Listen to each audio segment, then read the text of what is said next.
Hey folks, welcome back to the channel. Today we're diving into a parole revocation hearing, and the offender doesn't exactly help his case. First, he couldn't even remember his DOC number. Then he admitted to moving without notifying his parole officer, not paying his fees, and failing to secure a job. But it doesn't just stop there. He was also caught with a shank in jail, claiming it was for self-protection. Let's watch as he tries to navigate this mess and avoid revocation. Spoiler, it doesn't end well. All right, Committee on Parole is reconvening. We're now at St. Landry Parish Jail. Is there any staff in the room with you, Mr. Jones? There we go.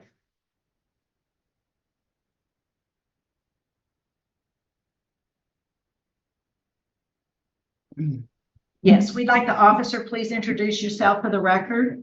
Yes, ma'am. Deputy Gettings with St. Landry. All right, thanks for helping us out this morning. Yes, ma'am. We have Mr. Jones. Would you introduce yourself? Tell us your name and DOC number. I'm Trayvon Jones. I don't know my DOC number. All right, well, hold on. Let's see. 780-962. See his 7809-62. It's 780-962. All right, good. She gave it to you? Yes, ma'am. Good. That's what we have. Do you have let me introduce us to you. My name is Cheryl Renatza. This is Mr. Chucky Tillis, Mr. Danny Byrow. We are your parole panel this morning. We're here for a revocation decision. Do you have your parole revocation questionnaire there with you? Question. Where? We're going to put it up on the screen. Just stand by. We're going to put it up for you. Yes, ma'am. I want to confirm that you signed that piece of paper. All right, you see that? Yes, ma'am. Is that your signature down at the bottom of that page, September of this year? Yes, ma'am. Okay, good. Based on the information in that questionnaire, it was determined at that time you're not eligible for appointed counsel. So are you ready to proceed today? Yes, ma'am. I'm gonna be able to speak on my behalf. Yes. I'll tell you how it's gonna work. I'm gonna read the allegations against you. You'll enter a plea of guilty with a statement, or not guilty. And then Mr. Tillis will be asking you some questions, and at the end, you'll be allowed to make a statement if you'd like. Yes, ma'am. So you're accused of violating your conditions of parole, specifically condition number 3. It says you failed to get the permission of your parole officer prior to moving from your listed address 1440 Ann Street in Eunice. How do you plead to violating condition number 3? I'm guilty. We have condition number 5, and it reads, you were involved in criminal activity on or about December 15, 2023 by having a possession of a firearm that you subsequently gave to another subject that committed a murder with that said firearm. August 29, 2024, the grand jury returned a no true bill, and therefore the state moved to dismiss the charge on St. Landry docket 2400269, at which point the court ordered that the charges be dismissed. So how do you plead to violating condition number 5? Not guilty. We have condition number 10, and it says you failed to provide proof that you gained or attempted to gain employment during your term of supervision. How do you plead to number 6? Guilty. And the last one is condition number 10, about your fees. You failed to make payments toward your supervision fees, and you are in arrears $693. How do you plead to violating number 10? Guilty. Okay, thank you. Would you answer Mr. Till's questions, please? Mr. Jones, on the first charge, number 3, do you have a good working relationship with your parole officer? I talked to him once over the phone. When I call, he wouldn't answer, or when I call, he'll answer and he'll be busy or something. And that's when I got in touch. Well, Miss Angela got in touch with my mom, and that's where I started conversating when then she came visit me. Okay, so you never told them that you were moving? No, I mean, whenever I gave Miss Angela the address, the new address, and I told her I was gonna be living at that address with my father. Okay. Uh, on the charge number 5, you said you were not guilty on this charge. You want to talk about that? Which one it is? Read it to me again. You were involved in a criminal activity on or about 12/15/2023 by having possession of a firearm. Not guilty. I mean, it wasn't your gun? That wasn't mine. That wasn't mine.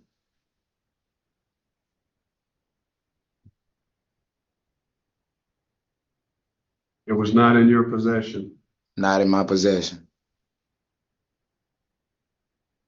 Okay. And what about your informant? I mean, it's kind of hard for me in unit. I tried at a few places, Wendy's, McDonald's, but it's hard. It was hard for me with the background, the charge that I plead out to when I first came to jail. So that's one of the reasons why you're in the rear. Yes, sir. Okay, I have no more questions. Mr. Bowden? Yeah, also under condition number 5, that we're talking about when you got into a confrontation with the correctional staff, you had a shank fall out of your pants onto the floor, and that you claimed that you had that shank for your personal protection. Protection. Yes, sir. What was the problem? Why did you need protection in jail? Why did you feel like you had to have a shank? I mean, well, when they took me out of 3D, they placed me in an environment where in a dorm to where they knew I had enemies, and they still placed me and another deputy. I had got into it. We started sharing words or whatever, and he put me in the dorm out of being like ugly or whatever. He put me out in there out of being ugly, and on the camera they watched us get into it and came in there and told me like if y'all fight, you going to lockdown. So they watched me on camera get into it. Multiple enemies, not one, multiple, and still ain't come take me out of there. So I felt I wasn't safe. I wasn't safe. I was placed in an environment of violence. All right. Also says that you kicked one of those deputies in the face when he was trying to restrain you in the chair. Is that the same deputy that did you wrong with the lockup, or someone different? It was someone different. Why did you think you needed to kick him in the face? What is he doing to you? I didn't kick him. I didn't kick him in his face. Okay. That's the only questions I had. You want to say anything to us? What else would you like us to know? I'm like my situation is messed up, but I'm saying I got something I can read to y'all and let y'all know like what's going on or whatever. Okay. I say the charges we're talking about, I'm innocent until proven guilty. I refuse to violate myself, so therefore I feel like I cannot be revoked. I'm with the charges I am charged with until I am proven guilty of them. The charges I am accused of are misdemeanors, and I'm talking about the jail, like the jail charge, the battery of a police officer. And that I didn't get charged with that. I didn't get charged with none of them. And well, I looked it up and it said there was 2 misdemeanors, 6 months. There's 6 months on like both of them. But when I came to my last thing, they said that they had statements or whatever saying of me passing something, but I said in the thing, I said a statement about the gun is hearsay, inadmissible into a court of law. The state was also made as a part of an accusation which has since been dropped, therefore making the statement lack of integrity. The two misdemeanor charges are jail charges. I was placed in an atmosphere of violence, surrounded by criminals and illegal activity for a crime which I have been since acquitted of. I would never have been involved in criminal activity if I would not have been falsely held in a jail for a crime I didn't commit. So I felt like I felt like my parole, I should be given another chance, and my parole shouldn't be violated because I understand I didn't pay. I understand I ain't paid, but my family not the best. I ain't got the best family or whatever.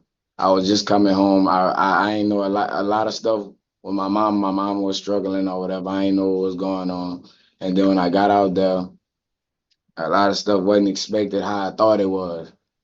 And I just say I got a few more words to say, and then I'm done. I say I did not have well.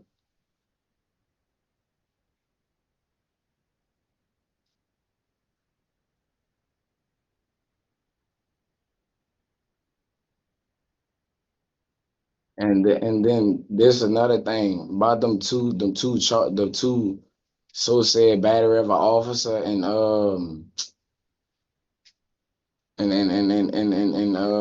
the shank or whatever. I was held in a hole. I went to the disciplinary board or whatever, and I got 15 days already. So I felt like why could that be used against me?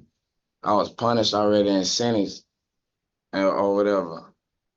And like I was just saying like this. Like if y'all feel like I'm involving myself in criminal activity or whatever, I take house arrest or whatever. I just want to get back to my family.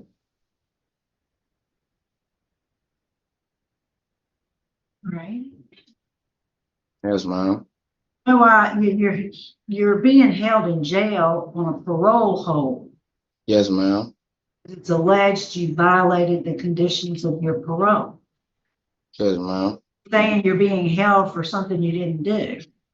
No, like I'm saying like when I first came to jail, if they said that I did that, why they didn't come at the time and try to violate me so I could have had got that out the way or whatever? Because I don't got no participation in none of that. I never participated in no criminal activity. And somebody saw you hand off a gun. As a statement said somebody saw me handing off a gun. I never handed nobody no gun. I never handed nobody no gun. It was more than one person. Oh, But I'm trying to see, they dismissed the charges, so how can that be used against me? because your conditions of parole say you can't possess a firearm. They dropped the charge. I never possessed the firearm. That has nothing to do with it. All right, I think we're ready to vote. Mr. Tillis, My vote is to revoke. Mr. Byron, I'm gonna concur with Mr. Tillis. Probable cause was found on all of the violations at the preliminary hearing. and I do agree. I find him guilty of violating conditions number 3, 5, 6, and 10. So today, Mr. Jones, your parole is being revoked. I mean, I can't be given no tech. State Landry, we're going to sign off at 9:39. Yes, ma'am. That was an abyss of excuses. His parole violations just kept stacking up, and the parole board didn't let him off the hook, especially after being caught with the shank. But what do you think? Was the self-protection shank story ever going to fly? Or was his parole revocation inevitable from the start? Let me know your thoughts in the comments. And don't forget to like, subscribe, and hit that notification bell for more gripping courtroom moments. Thank you for watching. See you in the next one.